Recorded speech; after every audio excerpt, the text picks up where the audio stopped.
Good morning, ladies and gentlemen. This is J.R. Moore coming to you live from deep in the mountains of the Missouri Ozarks on Friday, the 10th day of November, year of our Lord 2017. Welcome to the John Moore Show. Well, tomorrow is Veterans Day, when in 1918, I believe it was, on the 11th day of the 11th month at 11 o'clock a.m., the war to end all wars came to an end. How about that? It didn't quite work out that way, did it? I'll be leaving for a veterans event here in about an hour. Tim Spencer will carry the second hour for me with Dr. Myers. Our prepper tip of the day. I haven't mentioned this for a while, but I want to encourage all of you to consider getting yourself a second stream of income. That's something that many people could make use of, and there's a simple way to do it. All you need is a eBay seller's account. Of course, the knowledge on how to use it, and there's tutorials on eBay to teach you. And you may already know somebody making use of an eBay seller's account yourself. So you need the eBay seller's account, a digital camera, a PayPal account, and, of course, inventory, what I call dust collectors. Most American homes, most of the time, in closets, attics, your garages and basements, barns, there's what I call dust collectors. The things that you've never used, maybe a wedding gift or a birthday gift that's never been out of the carton. I've seen that a lot. Or something that you needed one time and hasn't been used for a period of time and will never be used again. Turn them into cash. It could be fun. You could develop a second stream of income and have fun doing it. So that's your prepper tip of the day. We have patient waiting in the green room, my friend Tom Berryhill. Tom Berryhill is a gentleman who began more than half a century ago to pursue his interest in ham radio. He's been a ham radio licensed operator for more than half a century. He's also made a living and frequently involving very high levels of radio frequency engineering, electronics, manufacturing related things, to the point where he was a subcontractor for McDonnell Douglas, which is now Boeing, and his work product went into high performance jet aircraft. You don't do that unless you're meeting the highest mil-spec standards. We're going to talk this morning about church security and communications for church security. Good morning, Tom. Hi, John. Good morning. How are you today? Well, it's going to be a busy day for me. We got movie night tonight, our last one for the years. We're wrapping up our second year here. And the film tonight will be 7 Days in May, which has a couple of pretty big name stars in it. Black and white film about a attempted military coup against our government here in the United States. Got a veterans breakfast to go to. That's why Tim Spencer is taking the second hour here. And a lot of work in between, including shipping energy cleaners. I've got a couple packaged up and ready to go. How about yourself, sir? Well, John, I'm not having as much fun as you. I mean, you guys really know how to live it up there in your neck of the woods. Well, our neck of the woods in Davisville, we have a lot of fun. We have fresh, hot popcorn on movie night. It's a free movie, by the way, every Friday night during the warmer months. And we have hot tea, hot cocoa, hot coffee, ice cream, hot dogs, brats, and quite an assortment of candy and soft drinks. And it's a lot of fun. It's a social event. And of course, we also have our sign-up sheets for our preparedness training that takes place once a month.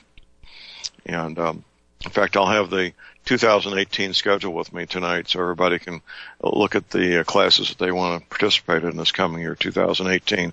Tom, it'll be 2018 and what, not quite 7 weeks. Yeah, it's right around the corner, John. Hey, I have one question. What time does that movie start? Doors open at 6. Movie starts promptly at 7. Can an old guy like me go? Well, you're with our crowd, you'd be not the oldest, not even close to the oldest. You'd be kind of in the middle. I guess that's why they call it middle age. I just didn't know if it's open to surrounding areas or just your local community. We've had people come from out of state, visitors, listeners to my radio show. We've had people come from Cuba, which is about a 45-minute ride, and Rolla and Doolittle.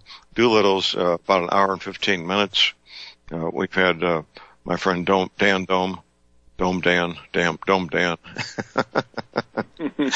He's listening, and he's laughing right now at me. So, yeah, we've had people from a wide-ranging area come to a free movie night here at the American Legion in Davisville, Missouri. The movie starts at 7 p.m. Well, Tom, this tragedy, this shooting in Texas, unless you count when the Attorney General, Janet Reno, ordered the murder of all those people at the Branch Davidian Church, is certainly the worst atrocity committed in an American church by private individuals, with the government having obviously clearly committed the worst tragedy in a church. But these pastors, and I've already talked to one, and these pastors are concerned.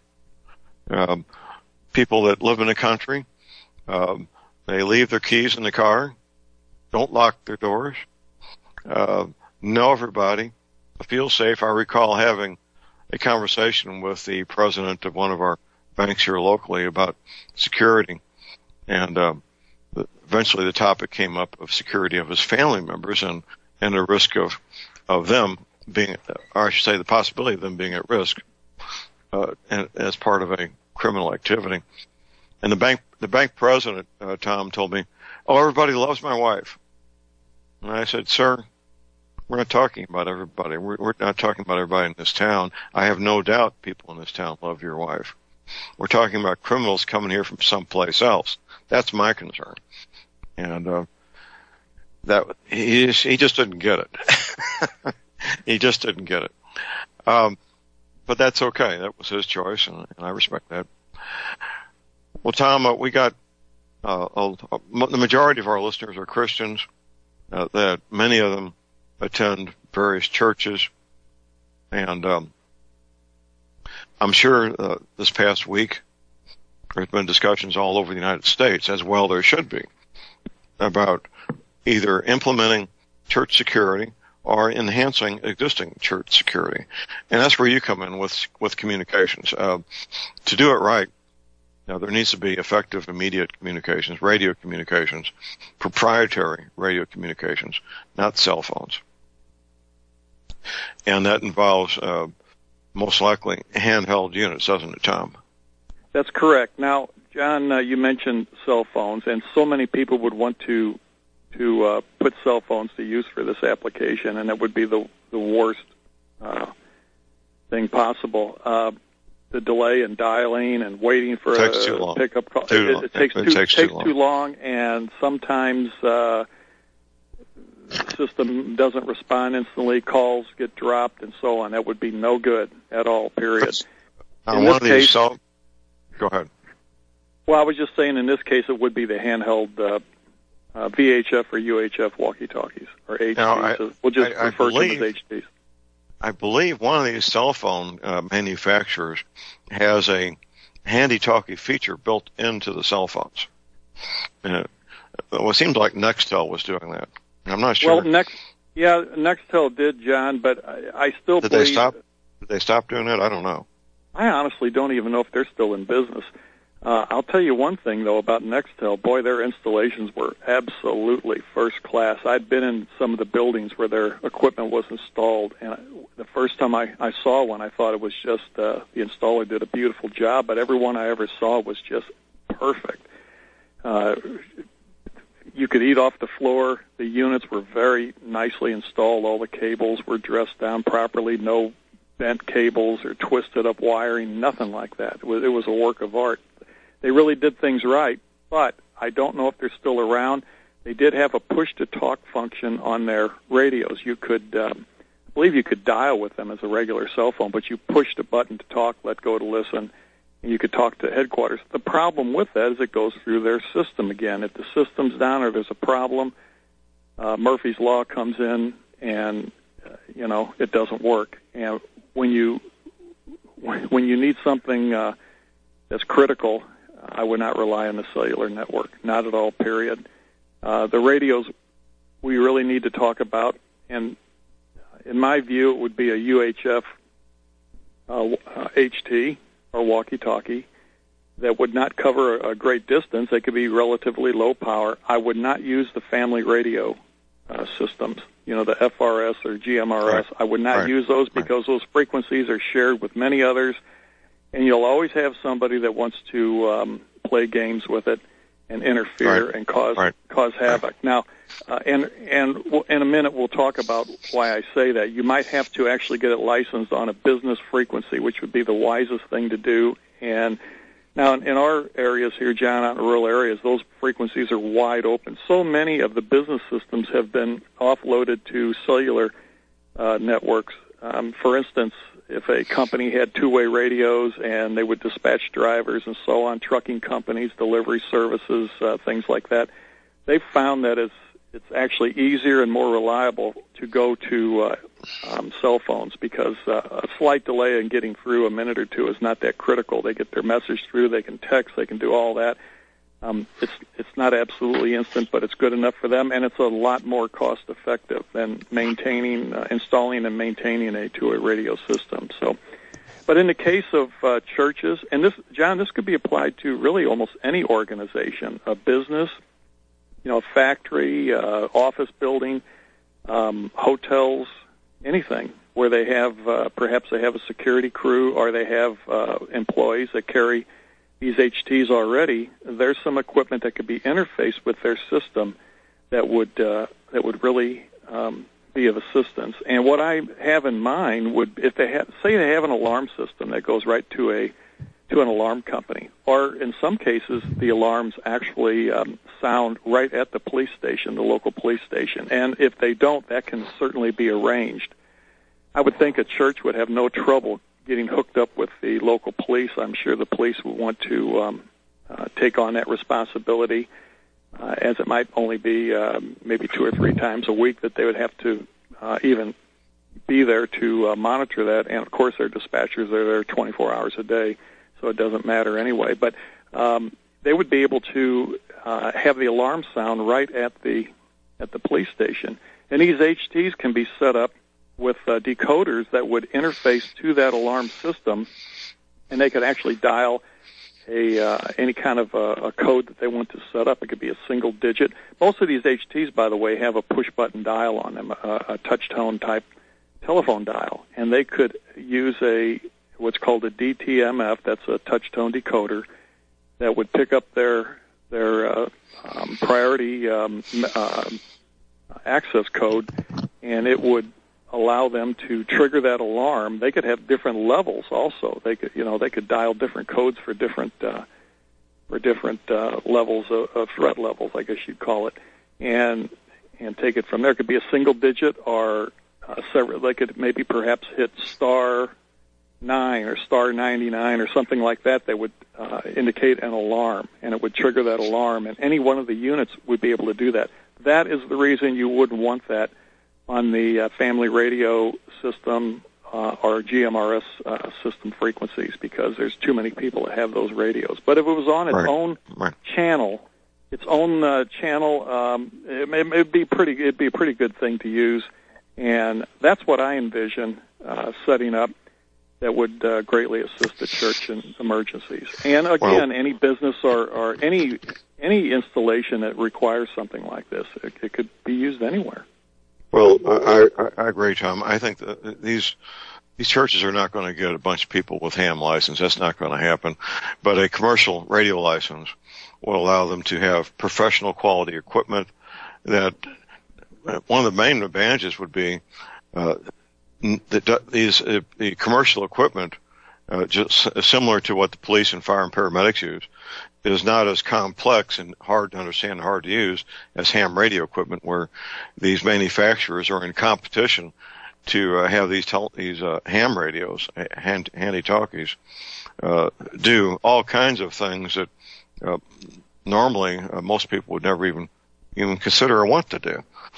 So there's a lot of advantages going the direction of a commercial radio, isn't there? Oh, yeah, it's as simple as best, especially in these situations. John, you've seen those Motorola HTs that I use, and they have they do have a like a window on there that shows the frequency you're on, or you can indicate a channel, or however you want to program it. And then there's a volume and squelch setting, and the antenna, of course, and then there's a push-button dial on the front. You could dial whatever code you that you set up and program to be your emergency code. It could be one or more codes. And if you did tie it into an alarm system, that alarm could sound at the alarm company that then in turn calls the police, or it could go right to the police department if you can make those arrangements, and all of that's possible. You could also have this same system perhaps light up a light that would be maybe in the back of the church, or if it's a company, it could be in the president's office or the security office or wherever they want. It could be a lamp that would just give them a silent alarm, or it could be a buzzer or a siren or anything they want. I mean, if the pastor of the church wanted it to put on a loud klaxon-type horn or something, I mean, that would even wake up the people sleeping in the back during the sermons. But, I mean, it would get everybody's attention, and everybody could get down and even draw their own weapons if necessary. So I think it would be an absolute, nearly perfect thing, John, to stop a lot of these problems that have been happening. And I think every pastor in every church should start giving things like this careful consideration. And it's not really all that expensive to install. The radios are inexpensive. Right. Well, these pastors need to move forward. There's thousands of churches, large and small, all over the United States, and they need to wake up and smell the coffee. I've been talking for years, Tom, to the local residents out here where I live, Davisville, Steelville, Viburnum, Cuba, Rolla, and so forth, and they have this belief that has now been shattered, since we're 100 miles plus from a major metropolitan area, that bad things won't happen. Well, that belief things can happen anywhere. Well, I've known that for all my life, but now it's become crystal clear and in very sharp focus for people to know that a town of 400 people is a small town by any definition of the word, and about good grief, we're on break, 10%. John. We're on break now. Oh, we're on break. Okay. Ladies and gentlemen, J.R. Moore here. It's taken 3 years before I could offer the inter-shelter domes for sale. During those 3 years, several different governments and militaries were taking all their production.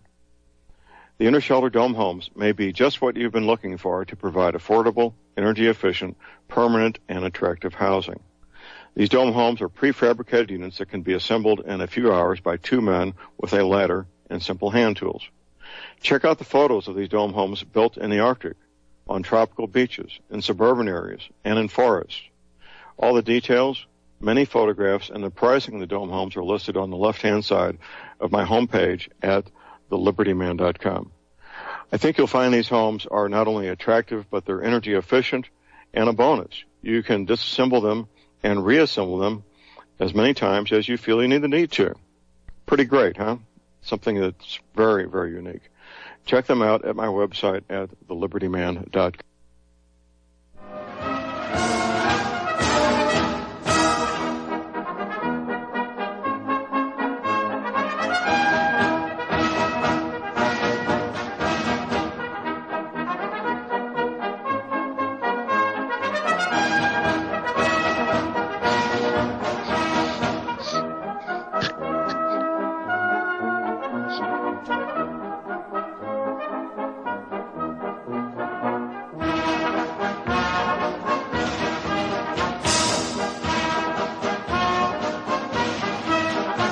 All right, we are back. Let's jump back here on Friday, the 10th day of November.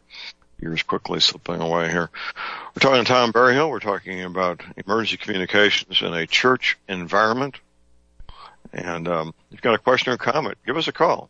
The call number is 800-313-9443. Well, Tom, let's continue here.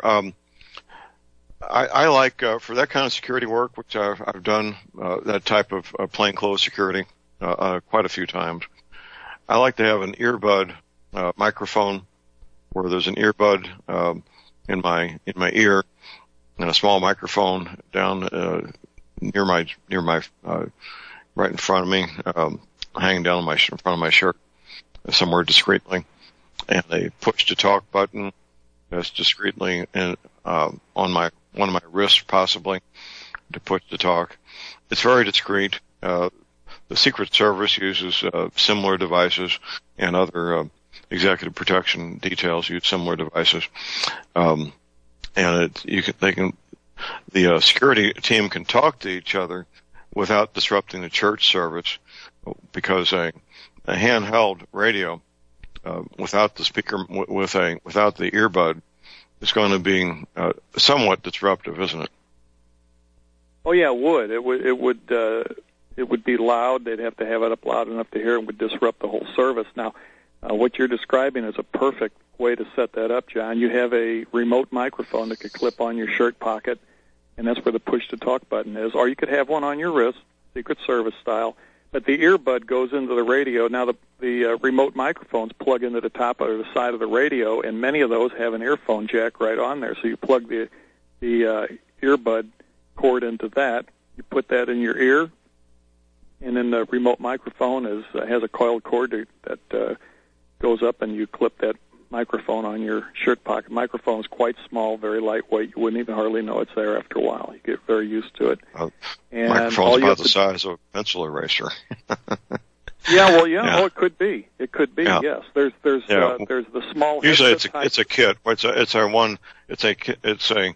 The earbud microphone is one piece of equipment that you plug into the top of the radio, and it combines the push-to-talk button, the microphone, and the earbud, all in one piece of equipment. Oh, yeah, Tom, there's numerous ways to set that up, yes. We got a caller and holder. We got Diane in Phoenix. Good morning, Diane. Good afternoon. Good morning. Go ahead. What's on your mind, Diane? Two things. One, I had read a couple of weeks ago an article before this shooting in Texas of a church that had apparently a fair number of men who had military service that used the radios that you're talking about. They had two people inside on each door that were armed, and they had a couple of people in the parking lot that were also armed, and then one in the areas of the children's thing, and then they they were in contact with each other, and then on the following service they switched so that the people in the parking lot could come in and be part of the service. But that was something that they had already set up. That's great, Diane, and there's churches all over the country who've done that, and there's already been incidents where these church security people, men and women both, have stopped murderers from doing what they intended to do. So that's a great story, Diane. Anything else? Yes, I have a question concerning radiation or RF frequency sensitivity for some people, where I'm working towards becoming a ham operator, but I have noticed that I have problems with sensitivity on being around the antennas and the I'm not exactly even sure what it is, but it really kicks up my restless leg syndrome when I'm doing that. And so, it kicks up your what? It kicks up your what, Diane? I didn't get that. Restless leg syndrome. Oh, okay. I can't sit down, and so the question is, how can I shield myself from that and still become part of the club that works with the radio? Okay, well, let me ask you a couple of questions, Diane. When you feel this sensitivity, what radio are you nearby when it's doing it? Is it your own radio? No, we went to a meeting of an amateur group, and they had two antennas set up, and it was actually like a show and tell where they had like about 6 radios that were on, and a couple of older ones with tubes, and it picked it up really quickly, the restless leg syndrome. And then, so that got me realizing that I was sensitive to that. And when I got home, I had asked my son to turn off the Wi-Fi, and that made a big difference also. So I'm interested in doing the ham radio, but how can I shield myself from having problems with it and still be an operator? Okay. Well, Tom, you probably got some thoughts on how to have Diane not be affected by the radiation. Go ahead.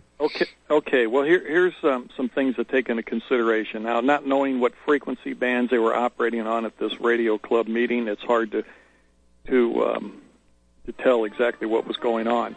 And hold right that after thought, the break, Tom. we'll finish hold it that up. thought. We got a break. Stay tuned. We'll be right back.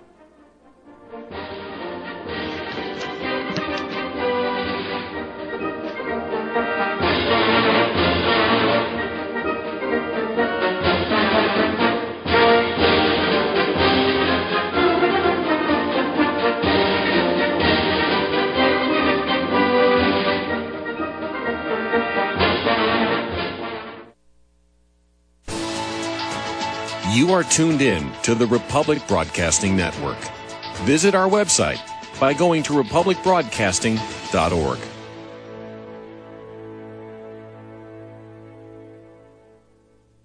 Ladies and gentlemen, J.R. Moore here. We're continuing our energy cleaner promotion, which began August of 2016. In this promotion, you get to buy an energy cleaner, $70 off retail, and a mattress pad, 10% off retail. $200 of the purchase price of the energy cleaner goes to Republic Broadcasting. This is a great way to help get energy cleaners out to people who need them and have some financial issues to deal with. And, of course, a great way to support Republic Broadcasting. Here's what you do. Send in a postcard. My address is John Moore, P.O. Box 201, Davidsville, Missouri. We pick a postcard every 2 weeks. If your postcard is drawn, you get the chance to buy the energy cleaner, $70 off retail, and 10% off the mattress pads. Put your name and your address, your telephone number, and your email address on the postcard, and we wish you the best of luck. Thank you.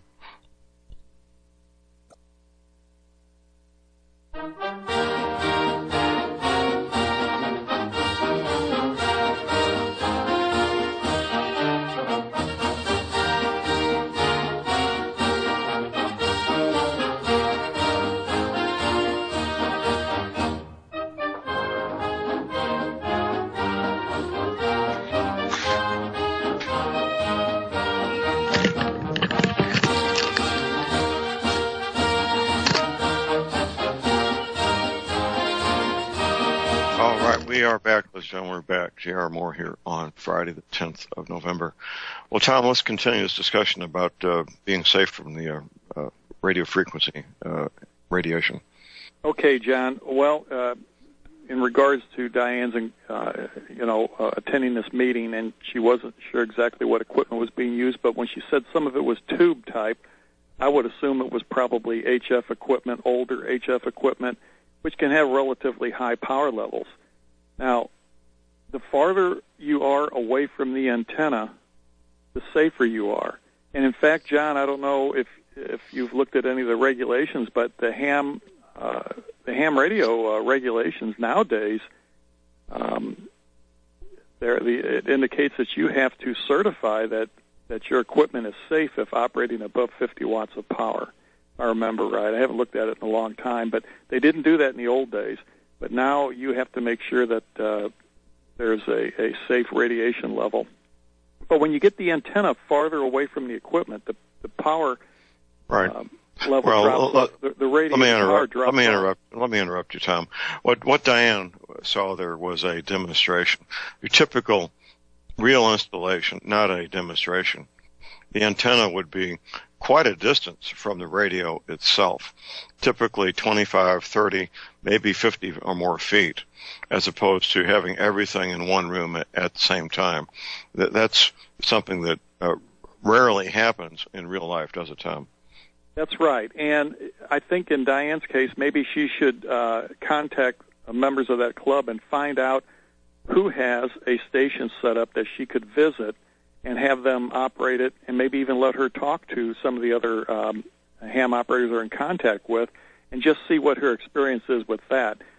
It could be that these HTs, you know, when you're talking on a handheld radio, that antenna's right there. It's right there with you, and it might only be 1, 2, 3, 4 watts, maybe 5 watts at the most, but that's a lot of power when it's right up against your face, and that can be a problem for many people. So it may be. Yeah, and now just to encourage Diane to get involved in ham radio, you don't have to get next to any radiation to take that test. You can study, learn about it, and get your license, and you'll be ready to go.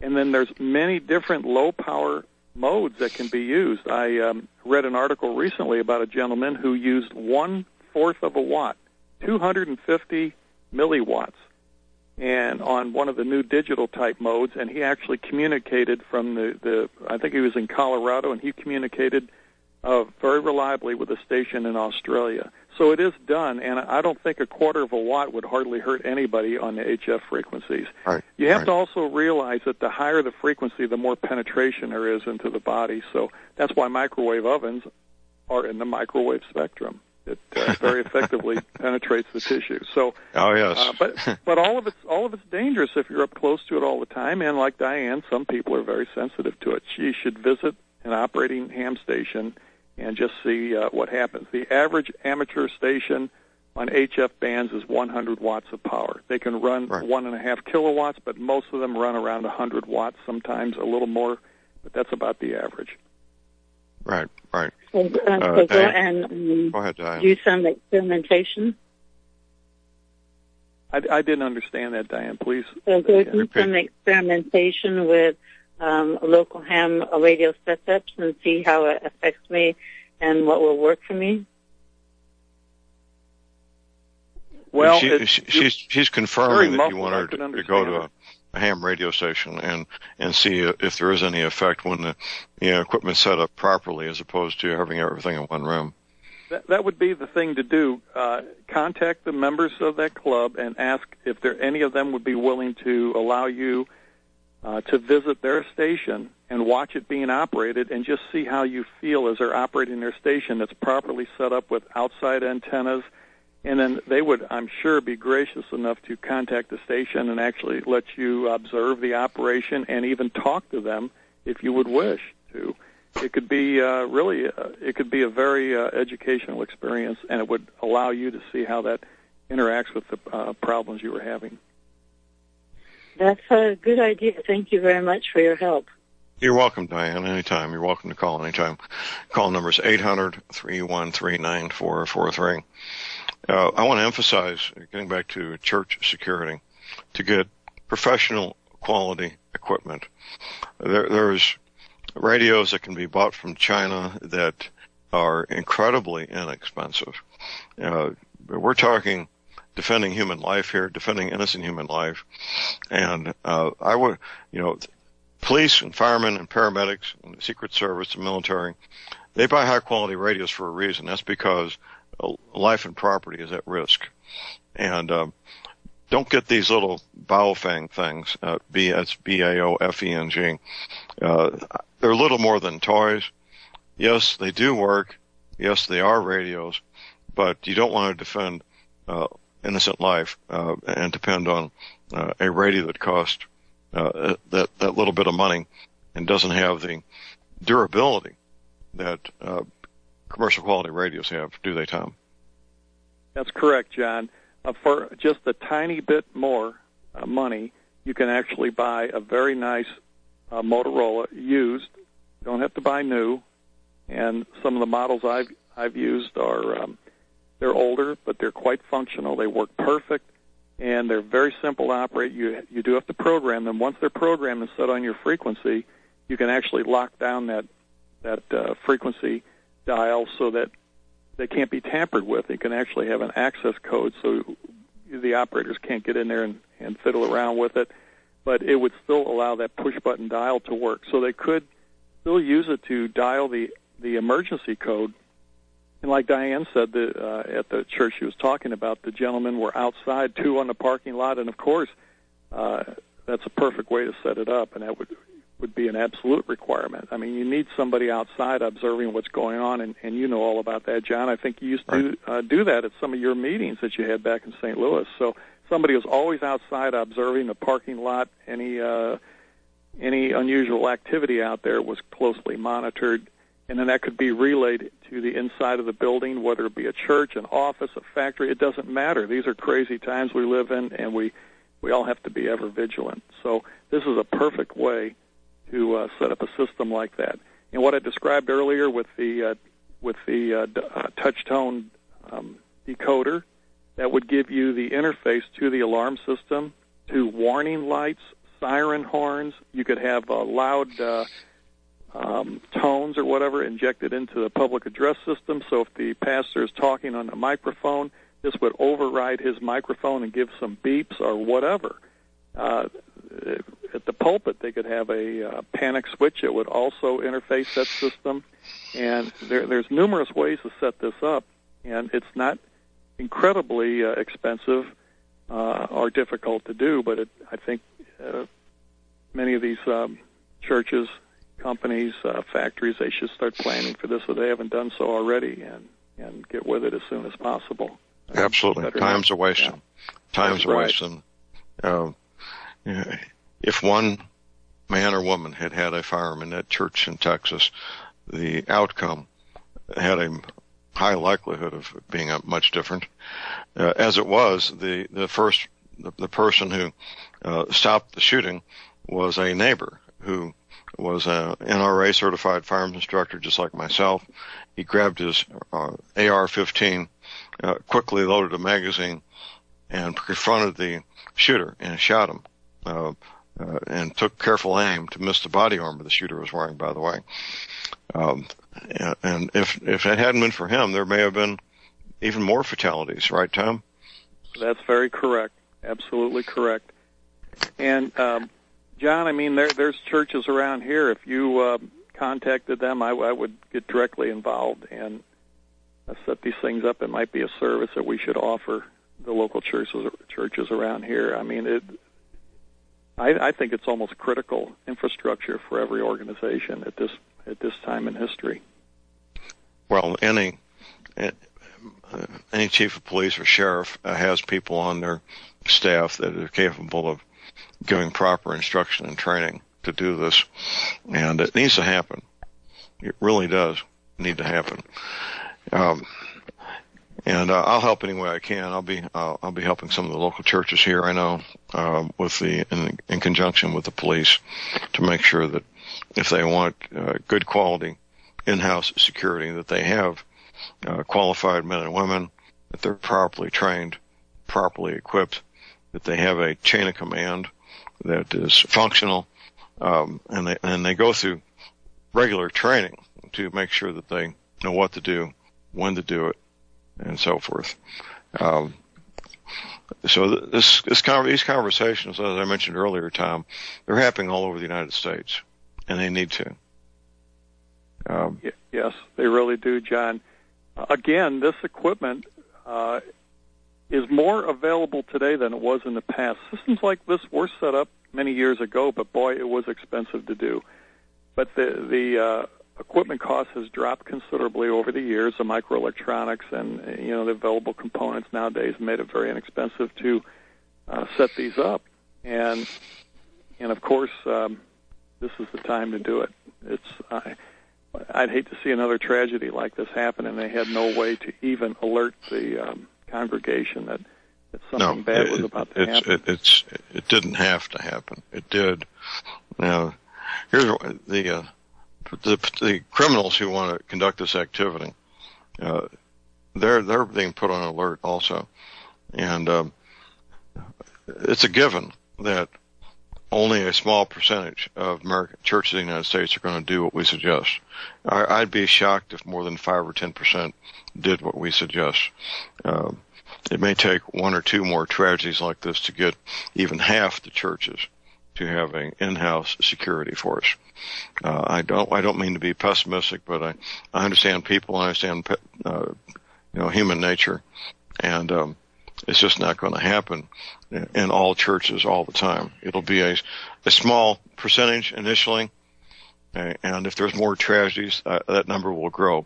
Unfortunately, sadly, Tom, that's what it will take, in my opinion, to have even half the churches in this country have private, in-house security. Will be more tragedies of this nature, either big or large, one or the other. That's what it's going to take. What do you think? Well, yes, John. Unfortunately, it will take a few more tragedies to make it sink in. But I think there are many pastors out there that are giving this consideration and careful thought, but they don't know how to proceed. But the thought is in their mind, and hopefully some of them hear this broadcast, and of course we can maybe help them. I'm thinking about drawing up a block diagram, not actual schematics, but a block diagram that would show how systems like this are interconnected, and then make that available. It might be something that would be a bit of guidance to these churches, and then they could get somebody locally to do it, or you or I could help them with that, John. Right. Well, the people that sell the commercial radio systems, they would have a pretty good handle on the capabilities, and they would even provide training, of course, if they're selling a commercial radio system. Oh, sure. Any two-way radio company that works on land mobile systems, they could easily set up a system like this. It's not that difficult to do. And then the other very important thing to keep in mind is that it needs to be tested, not every day, not every week, but maybe at least once a month. Test the system, call the alarm company in advance, call the police department if the alarm sounds there, and test it out. And maybe even stay on the phone with them as you push the code buttons to set it off, and make sure that they actually get it as soon as you enter those codes. It'd be a good idea to test it like that. Give it a thorough test. It would be. Once a month. It would be. Yep, absolutely. Well, our goal here, Tom, is to motivate people to take action, talk to their pastors, their deacons, and implement a viable, real, in-house security system. It could be off-duty police officers, former police officers, prior military, basically any man or woman who is reliable as a reliable adult could fill in this function with proper training and equipment. You don't have to be former military or police officer.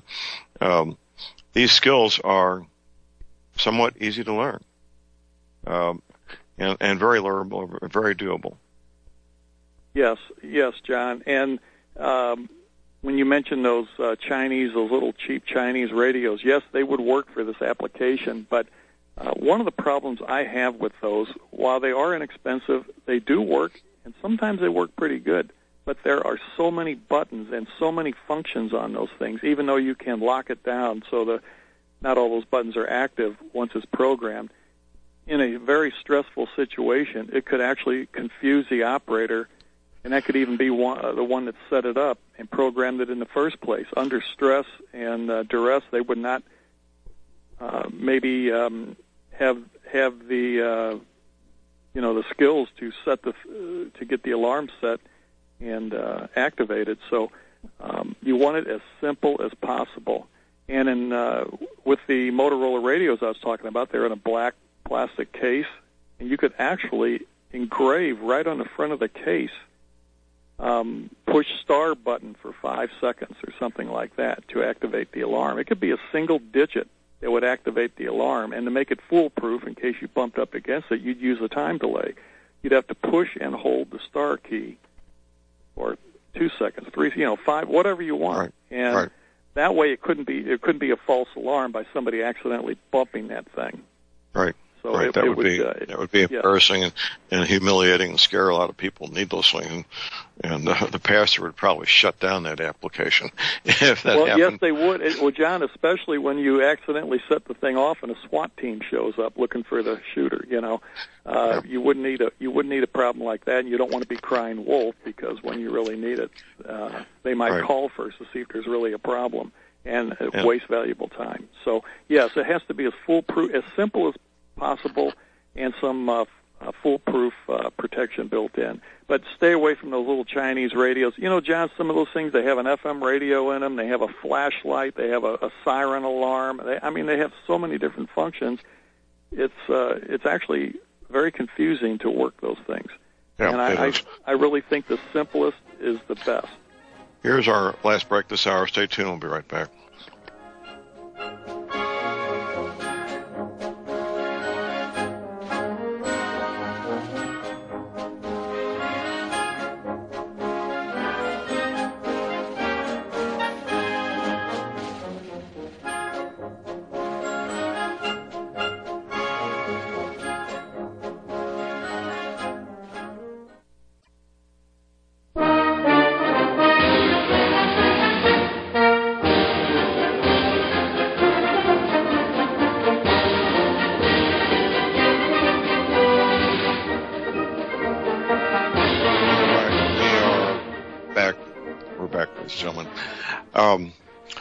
We're talking about church security. Tom, something I do with my teams when I put together a security team, this would be especially true in the case of a church. I make sure that all my team have instantly recognizable article of clothing so that they can pick each other out from a distance.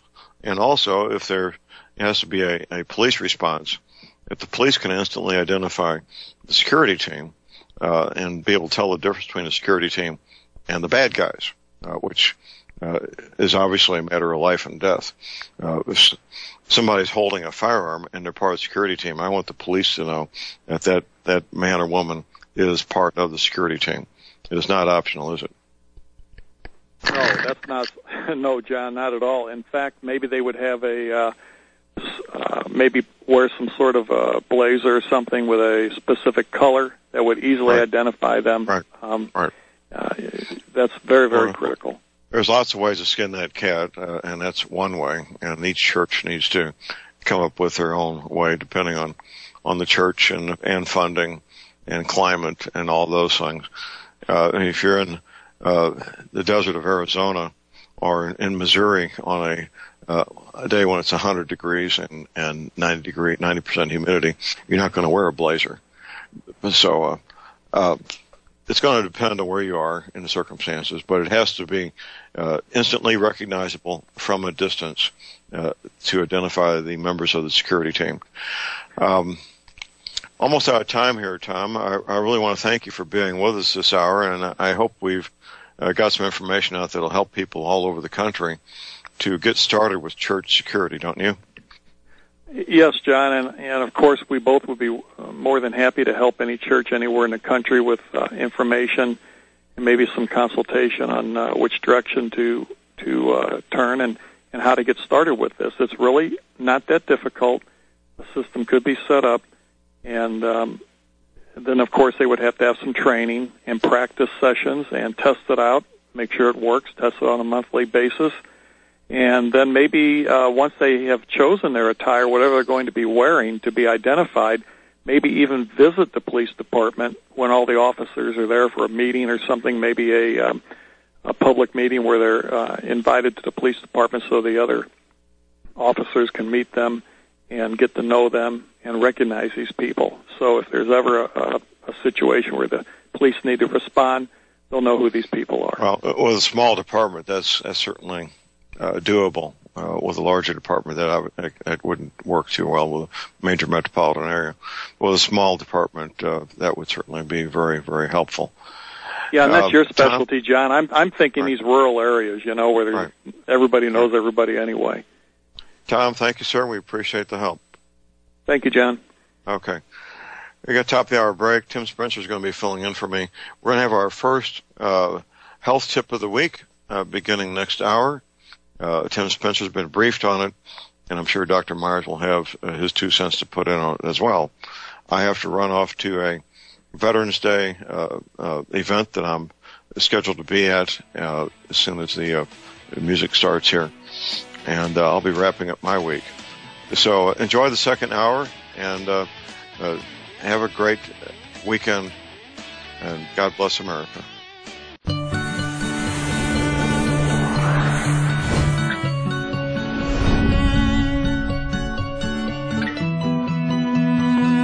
Good morning, ladies and gentlemen. This is Tim Spencer sitting in for John Moore for the second hour of today's show. Today is Friday in November, year of our Lord 2017. Good morning, everybody. Okay, we were supposed to have Dr. Phil Myers on the second hour, but apparently there's been some kind of emergency come up, and he will not be able to join us, so this will be open lines today. Call-in number is 800-313-9443. That's 800-313-9443. Call in. We'll talk about anything you want to. I really don't have anything planned for this morning, but I guess one of the things we can do is go through some of the news. I was just looking. Apparently, Europe has a little problem with a radioactive cloud sort of hanging over it. From what I'm just scanning this headline and a couple of paragraphs into it, it's been ruled out as an accident in a nuclear reactor. Apparently, something has gotten loose from perhaps medical.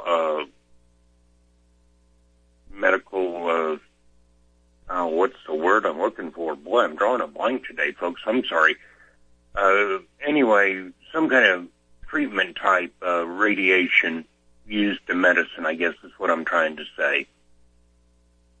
But anyway, it's something to pay attention to. It's not at all something to be worried about. You know, we're not talking about huge amounts, but it'll be curious to see where that came from. Well, let's see what else is going on.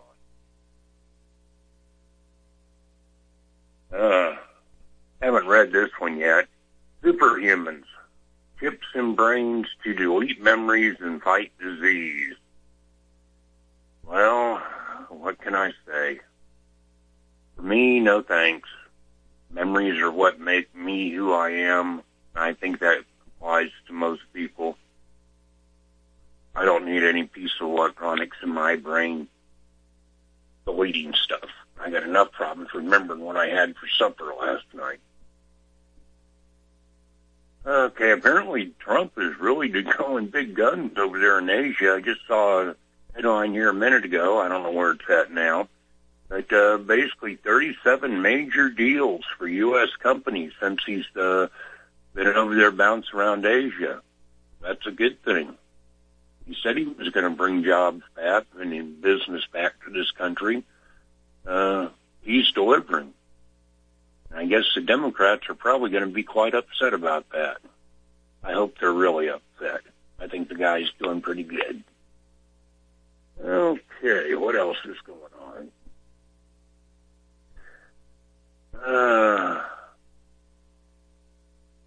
50,000-year-old lion cub raises hopes of real-life Jurassic Park. Well, folks, I saw this thing yesterday. Saw a picture of it, and it is just typical, dehydrated, dried out, 50,000-year-old dead lion cub, but I guess they can get DNA out of it. Now, I don't know how wise it is to bring stuff back that's been gone that many years, but people smarter than me are dealing with this stuff. But I think certain species and subspecies of animals go extinct for a reason, in my opinion. I just don't see why we want to bring them back. At least they ain't doing those big old dinosaurs yet, but that's the problem. See what else we got. I guess everybody knows what's going on there in Saudi Arabia. apparently, in a consolidation of power move and a refinancing move, to say the least, $800 billion in new money that's being taken from some of these Saudi princes and businessmen. The Crown Prince is killing two birds with one stone, getting rid of any political, what's the word I'm looking for? Any of his future political foes is what I'm trying to say. And also bringing in a whole bunch of cash for his kingdom. It's going to get interesting. And, of course, Saudi Arabia has also accused Lebanon, by means of Hezbollah, of declaring war on it, and also says that Scud missile that was fired at Riyadh a few days ago constitutes an act of war by Iran. Well, I would recommend folks just keep an eye on what's going on. Again, nothing to get upset about, but it's definitely different than what status quo has been since the 70s. So it's, again, could get interesting. Anyway, folks, stay as open lines, 800-313-9443. That's 800-313-9443. Give me a call. We'll talk about whatever you want to talk about. We can talk about something current in the news. We could go to gardening. We can talk about anything you want to talk about. Just give us a call, 800-313-9443. And let's see, what else is going on here in the world? Let me switch over here to Zero Hedge for a second. I can get there. Here we go. Well, tax reform is, I don't know where that's going to go. I haven't taken the time to really look through it and see what it does or doesn't do. But for those people with tax liabilities, it'd probably be a good idea to do so.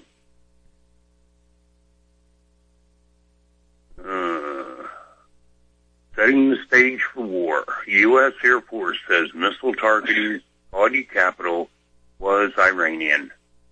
Well, I don't know if the manufacturer of a weapon makes that much difference. It's who pushes the button or pulls the trigger that makes the difference, in my opinion. But I guess it does, in fact, look like that Iran is going to be set up to be the bad guy in whatever's coming down the road here in the near future. For those of you that own Bitcoin, I will make an assumption that you have been watching the prices over the past few days. It's basically bouncing between mid 6,000 to 8,000 level, and then back again and up again and down again. Of course, volatility, I get, is where most people make their money, I assume. I don't know, if I had it, I might just be forced to sit on it and not even look at the price, just let it sit there for a while and see what happens. Okay.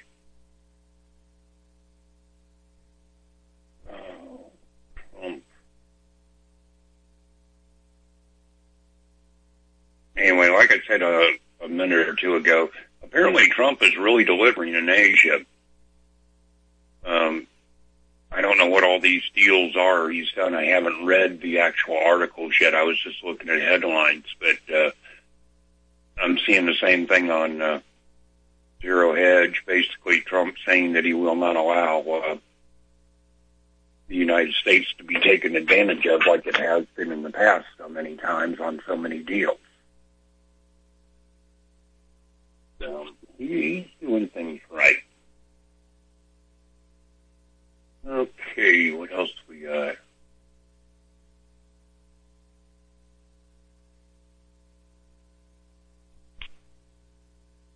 The Antarctic supervolcano is melting the ice caps from within. Okay, That was one I didn't expect. I don't doubt it.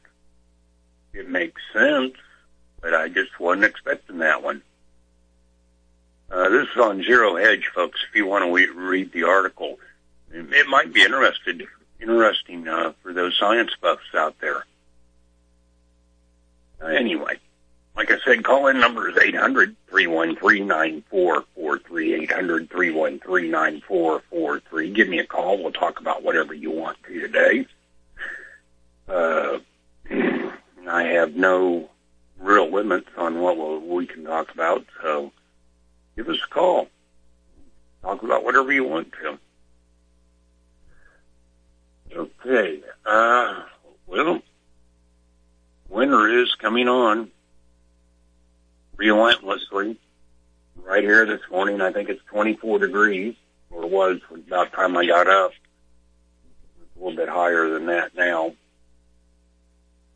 Might be a good time if you have a fireplace or a furnace with a chimney to make sure that it's been cleaned, brushed out, however you have to clean yours. We use a chimney brush and a long piece of rope. It's something you really don't want to neglect.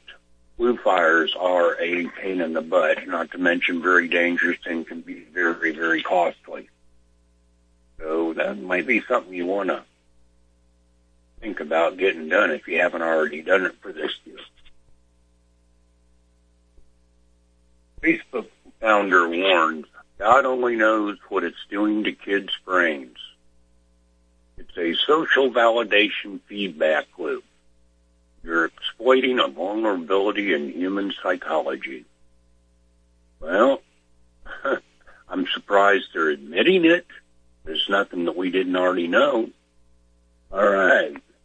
We've got our first caller this hour. We've got Diane on the line in Phoenix. Good morning, Diane. Good morning, Jim. I was wondering on what sort of programs people might have around the nation on growing things and seed saving. I recently attended with the urban farms where they brought in seeds that you could buy at 1/3 or 1/4 the cost, and they were in measuring cups, and they used popcorn containers to put the seeds in, and then you put them in baggies, and they had little labels from business cards that told about the seeds and how to plant them and all. And it just seems to me that if they have something like that in other areas also, and ways people to learn how to grow, that would be a wonderful hedge to have your own healthy garden. And if there's like in our area, we have a very alkaline soil, so it's like an 8.5, and which makes it, if I want to grow blueberries, which like 6.5 pH, that they I have to do it in pots and have special water for them. And so being aware of your area's growing seasons and abilities, capacities, and being able to have the seeds, this seems like a wonderful thing to be able to do. I agree. It does sound wonderful, Diane. I'm not aware of any programs like that nationally. I mean, there may well be, but I've never researched it. But that would be something for folks to look at. Of course, the Internet offers a wealth of information on just about any cultivation that exists. Here we buy our seeds at the farm supply store up the road, and, for the most part, and I'll buy some mail order each year from an heirloom seed company down in Mansfield, Missouri, or that general area. But there's also what you're describing there is wonderful. There's also seed saving classes that I was taking, which are very helpful and go into the genetics of how seeds are steered towards what you want. And there are seed savings classes that you can learn about saving seeds. In fact, that's what they used to do at the beginning of the 1900s. Everybody saved their own seeds. Right. Yeah, you're absolutely correct on that. And here about 2 years ago, if I remember correctly, there's some obscure federal law that now makes that illegal. But I haven't seen any enforcement or heard anything about it, so I wouldn't worry about it in the least. So, would be fairly certain, although I don't know the specifics on the law, that you would be able to do it for your own use in your own community type thing. I would think so. I would hope so. But what we got to remember is, Diane, the government doesn't make sense. Logic does not apply. That's the only problem. But like I said, I wouldn't worry about it. I would just do what I wanted to do anyway, and to heck with any laws. That's just me, though. I'm not telling anybody to do anything they shouldn't. There's right and wrong, and then there's legal and illegal. They have community gardens here that are in some of the poorer areas. And the people that own the land get a tax break for having a garden grown on it. So it's a win-win situation. And wow. I remember that, like in the Depression, that there were the Liberty Gardens, and there were in some cities that were required for people to keep chickens. Wow, now that I didn't know. Of course, the Depression was way before my time, but I didn't know that they were required to keep chickens. That's a good thing, though. In some communities, in my opinion. Yeah, I mean, to me, that's a good thing. Of course, we've got chickens here, and I love chickens. We listen to them. We watch them. Right now they're all penned up because predators have been so bad this year, but normally we've got some walking around out in the yard, and I love having chickens.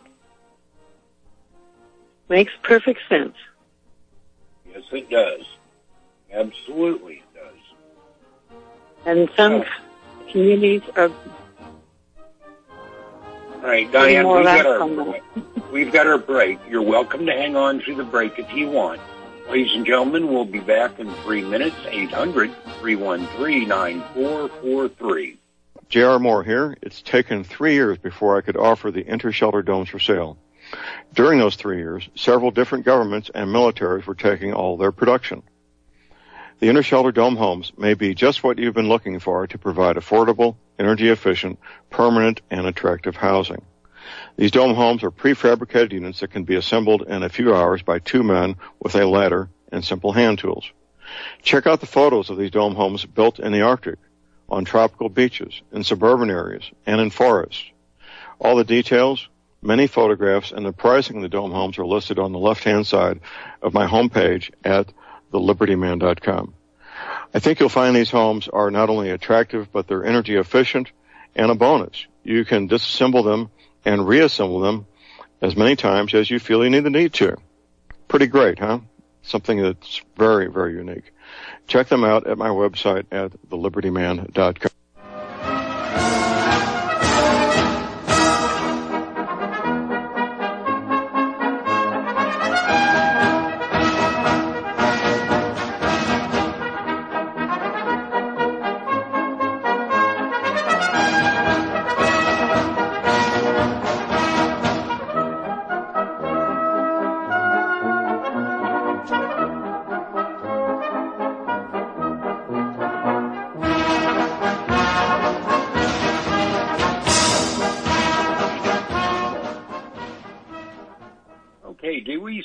Diane on the line. Diane, are you still there, yes. ma'am? Yes, I am. Excellent. I was, with the urbanfarm.org, and that's urbanfarms.org. Okay. They had the Great American Seed Up. They've done that for 2 years, where they have in the Baptist church they have a setup where you can come in for a couple of days and pick up a whole bag full of seeds that you can store in your freezer, or you can grow or give as gifts. And they have also classes on seed saving, and any community that might be interested in doing the same thing in their area, and contact Greg Peterson at the urbanfarm.org. I took a permaculture design class through them last fall, so they're he has lots of experience and lots of contacts. Does lots of classes in growing food basics and animal husbandry and aquaponics and all kinds of things. He gets people from all over the nation to attend these online classes. But at any rate, that was, if you have other people interested in doing their own seed-saving things, they can contact Greg Peterson at the urbanfarm.org to find out how they can do it in their own community. Yeah, I would say that's a wonderful idea. I mean, we live in a very rural area, at least I do, and John does too. And we don't even have anything like that. But it might be worth making a trip to a city, to go to some of those classes. It would be interesting, to say the least. We have to check up on it. I wasn't even aware of it. I'm a master gardener. I'm a master gardener and a master food preserver, and I'm with the Herbies and the rare fruit growers, and I still learned a lot on his classes. Okay. Now, you said that was urbanfarms.org, correct? Yes, correct, urbanfarm.org. Okay. I'm trying to go there right now, but apparently I typed something in wrong. Well, I guess that site's down for a minute or something. Apache server at World Wide Web, urbanfarms.org, port 80 is what it's saying. And I know exactly what that means. It just means that there's access. I think some of their content must be down right now. But that's okay. It'll be back up, I'm sure. What they're doing right at the moment is they have a fruit tree program where you can pick up fruit trees. Really? Also, the rare fruit growers bring them in from California.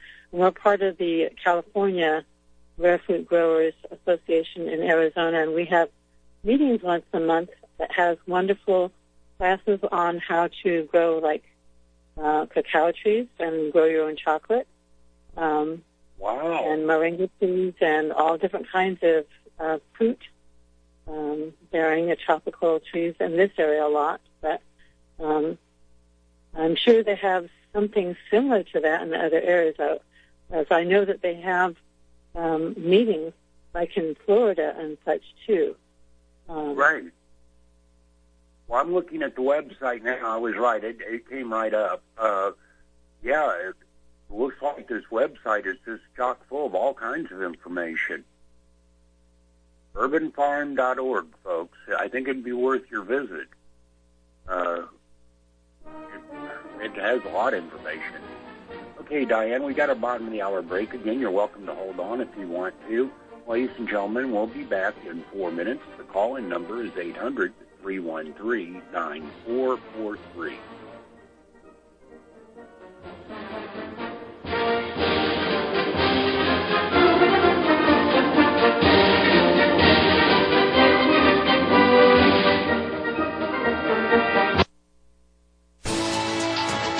You are tuned in to the Republic Broadcasting Network.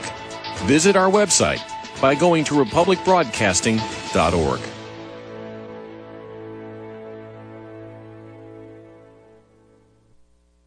Ladies and gentlemen, J.R. Moore here. We're continuing our energy cleaner promotion, which began August of 2016. In this promotion, you get to buy an energy cleaner, $70 off retail, and a mattress pad, 10% off retail. $200 of the purchase price of the energy cleaner goes to Republic Broadcasting. This is a great way to help get energy cleaners out to people who need them and have some financial issues to deal with. And, of course, a great way to support Republic Broadcasting. Here's what you do. Send in a postcard. My address is John Moore, P.O. Box 201, Davidsville, Missouri. We pick a postcard every 2 weeks. If your postcard is drawn, you get the chance to buy the energy cleaner, $70 off retail, and 10% off the mattress pads. Put your name and your address, your telephone number, and your email address on the postcard, and we wish you the best of luck. Thank you.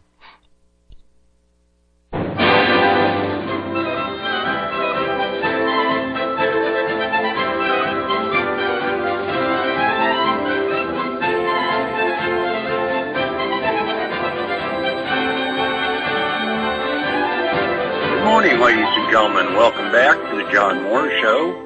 This is Tim Spencer sitting in for John today on Friday, the 10th day of November, the year of our Lord, 2017. And right now we're talking to Diane from the Phoenix area, and we're talking about seeds and gardening in general. And go ahead, Diane. I'm sure there was something else you wanted to mention. Well, actually, there is. I've been taking classes on herbalism through Dr. Patrick Jones, who is a veterinarian out of Idaho. His website is thehomegrownherbalist.net. And homegrownherbalist.net, okay. And he's a veterinarian and a herbalist and a naturopath, and he teaches classes in that area. And I've traveled to Salt Lake City to take some of his in-person classes, although most of them are online. The education is wonderful because he has such a diverse background. People come to him also with their medical needs. And he's an interesting person. He has a couple of acres of land that 1 acre that he puts in herbs. And he has 15 children, of all different colors. So, very interesting person. Sounds like it. And so, I'll tell you, a whole acre of herbs. I mean, that's a lot of herbs. That's 200 feet by 200 feet. That's a lot of herbs. Well, he has on his site. He has all different kinds of herbs that you can buy or tinctures, and he prepares them all himself there on site. Cool. Well, it sounds like a very interesting gentleman. There's also through Marjorie Wildcraft and through the grownetwork.com, they have classes on herbalism that are more what I call the mommy courses, which basically is for courses that I think that mothers used to know all, and they could be good to get back to learning how to deal with normal everyday problems that you could be having. And they're not like you're getting a certificate, but they give you a lot of background on becoming proficient at taking care of your family. Right. And that is a skill that most people in this country have lost when it comes to feeding your family, taking care of your family or their family. Most people have lost that. We're also connected to these, huge grocery stores and Walmarts and big box stores that nobody really, or very few people actually get out there. Even in an area like I live in, not many people actually grow a garden anymore. It's a lost set of skills that I'm afraid one day will be absolutely necessary. Right. And there's simple things that can help you on different situations. Like I got stung by a scorpion, and I used herbs to get through it. And that was very helpful to have that knowledge. Oh, I'm sure. Also, just out of curiosity, what herbs did you use to treat the bite, or was it something you took internally? Or tell us about that. This is very good information that people can use. There's a man here in Phoenix that uses mugwort and sage.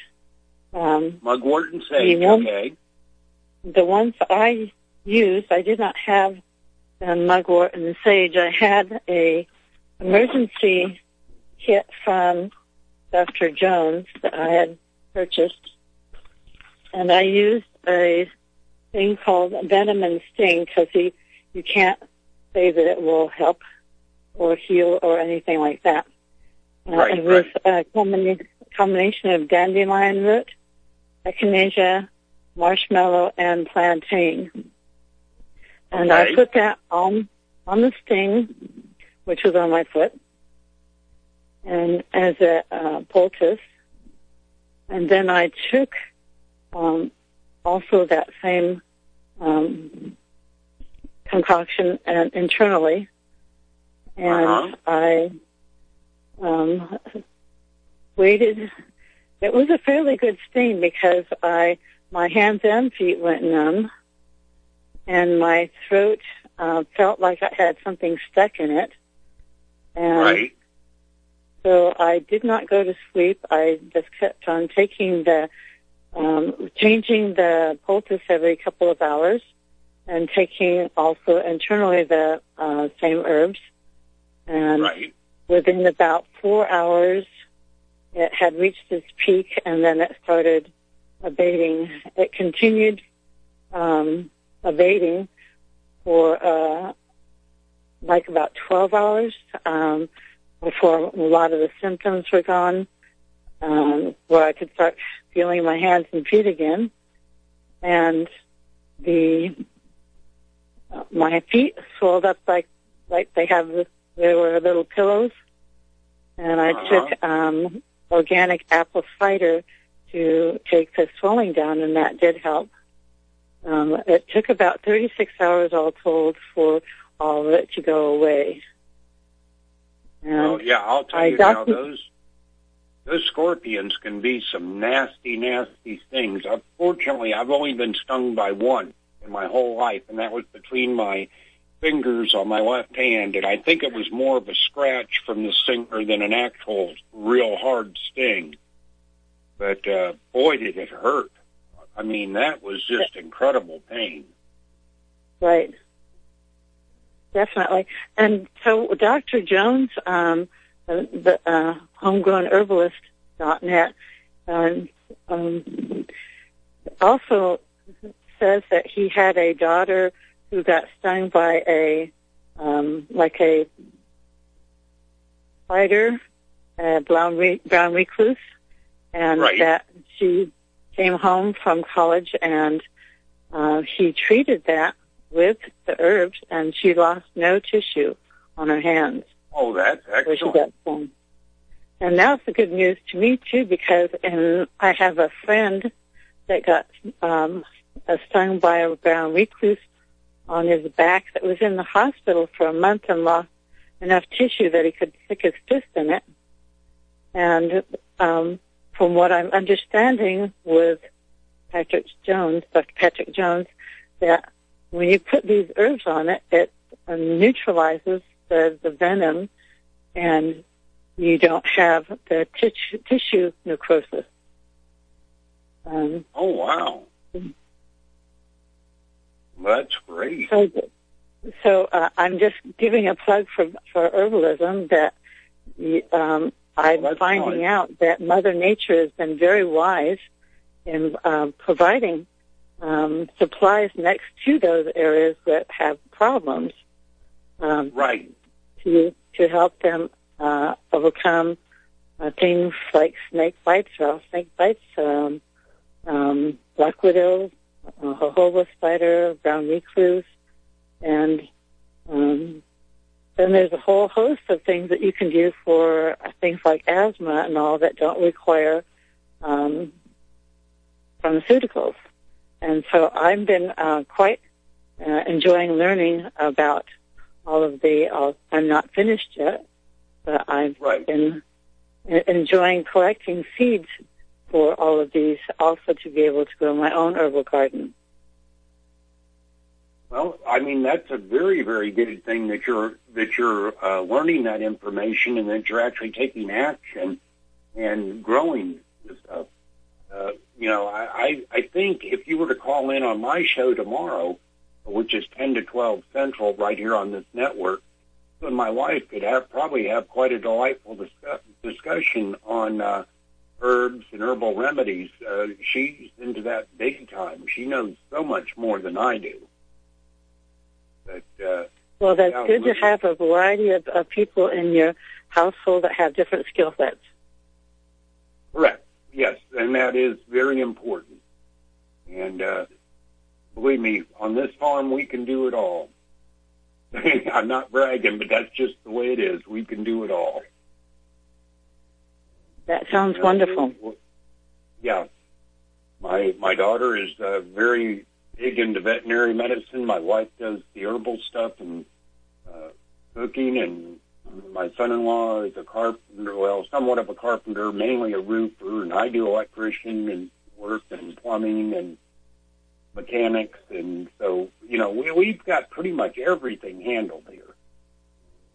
I think that is the way that we should go more as a society, rather than the strict specialization that we've been geared towards. Oh, I agree. If we can go back towards the more Renaissance attitude of each person maybe not being an expert at it, but having enough of a background that they can take care of their own family. Right, exactly. And another thing we specialize in, out of necessity, is we seem to be able to create whatever we need out of absolutely nothing. I don't really know how to say it, but, if there's something we need and we can't go buy it, we can make it. And I'm very proud of that fact. It instills a sense of pride in me knowing we can do that. That's quite innovative. And that's one of the cornerstones, I believe, of the American spirit, is to be innovative. Right. I agree. I absolutely agree with you. And I wish more people could do that. But some members of my own family that live in urban areas quite literally will call an electrician to change a light bulb. I've heard that before. Yeah, and I just can't get over that. I'd much rather do it myself, especially when it comes to spending money to have somebody else do it. Anything. Right. So I understand exactly what you're talking about, Diane.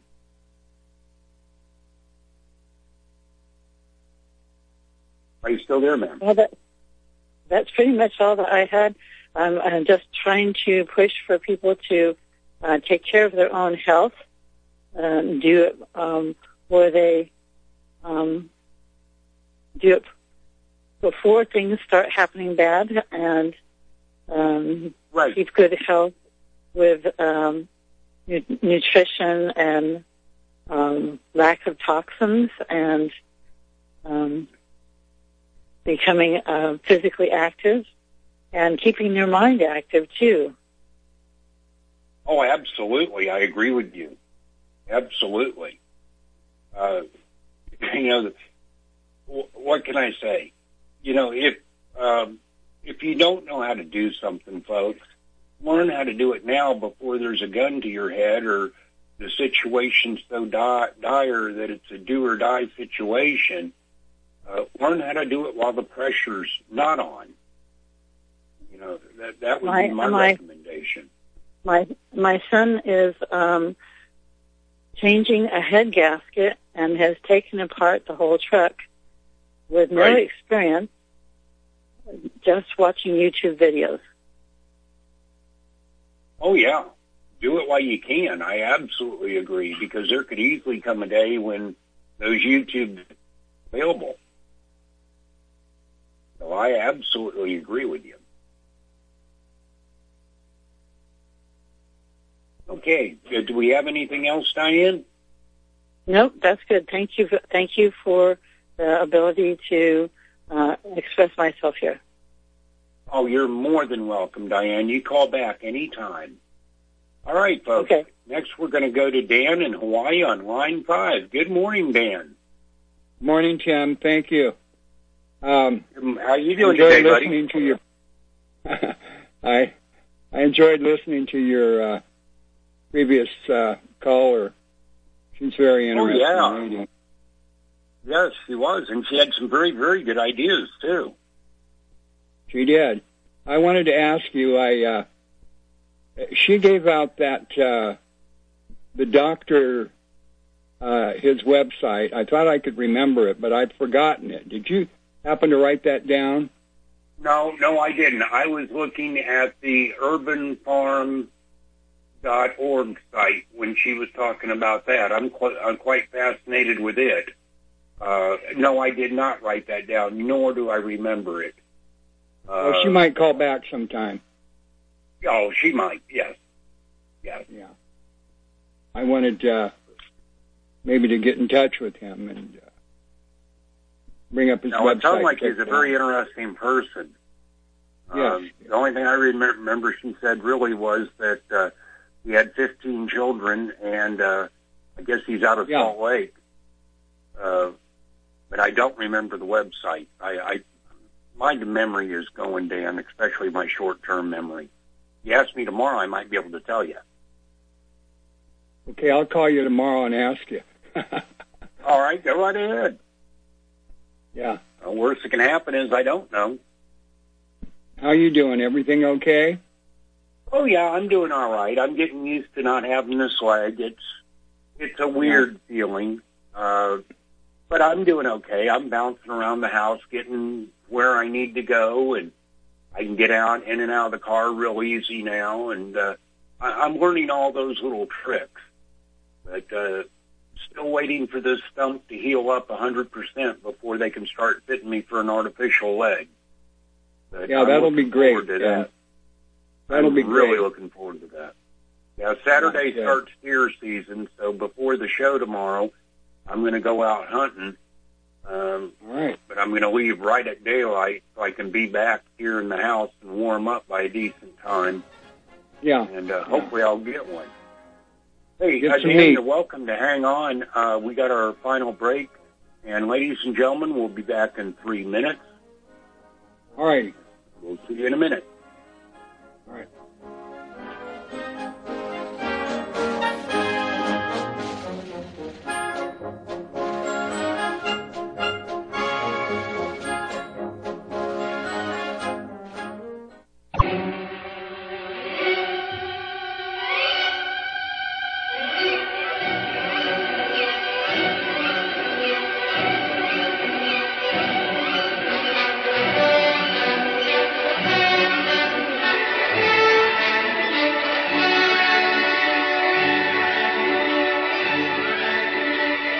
November, year of our Lord, 2017, and this is Tim Spencer sitting in for John Moore for this hour. We're speaking with Dan in Hawaii right now on line 5. Okay, Dan, are you still there, buddy? Yeah, I'm still here. Good. How much time have we got, Tim? We've got 4 minutes and 30 seconds. Can I talk a little bit about greenhouses? Absolutely, you can. Yeah, thank you. I think right now, the way things are going in the world, there's two sides to everything. We don't know what's going on. But I think anyone that has the wherewithal to get a greenhouse up, I think right now might be a very good time to start prep on that. I agree. Get it going, even a small one. Oh, I agree. I absolutely agree. Yeah, I'm just waiting until I get that artificial leg to get ours built. Yeah. Any greenhouse, at least the way we got it here, you want to run it east to west so you get that sunlight effect, similar to what you would do with a solar array if you were putting it up. Exactly. So ours here we run. We're pretty much going to have to run it southwest to northeast, really, to get the full. And of course, we're at a much higher latitude than you are, Dan. Yeah. Well, as long as you get it into a certain capacity, it'll work. But basically, east to west, if you can get it. And good. Yes. The key to that greenhouse. And my dad, he was a fireman, but he was into greenhouse. And the key to that is ventilation. You want good ventilation in that greenhouse. Absolutely. And, you're pulling cool air in from the bottom on one side, usually from whichever direction the prevailing winds are. Right. And then you have an upper on the other side of the structure. Let's say you're pulling it in from the east. That's what we do here. And then it heats up. The air moves high, of course, because it's heated up. And then you want it out the top of the other side. Now, that's what works. Correct. And you can put up a trap door, whatever, to open that up. So on a really hot day, you can really open it up on the top there. Right. And then, of course, your taller plants, it's always good to have a trellis in there on the north side where you can grow, like my favorite cherry tomato, the Chadwick, or several other good cherry tomatoes. Could be grown on a trellis running east and west on the north side of the, in the back of the structure.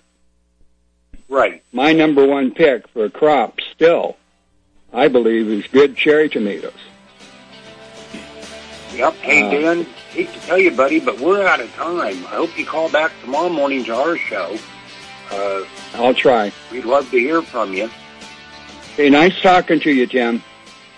Yeah, I enjoyed it, Dan. All right, ladies and gentlemen, bye-bye. That's it for the day. Bye-bye, buddy. Hope you'll join us tomorrow, 10 to 12 Central, on this network for the Rural Survival Show. Hope everybody has a great day, and God bless America. Bye-bye.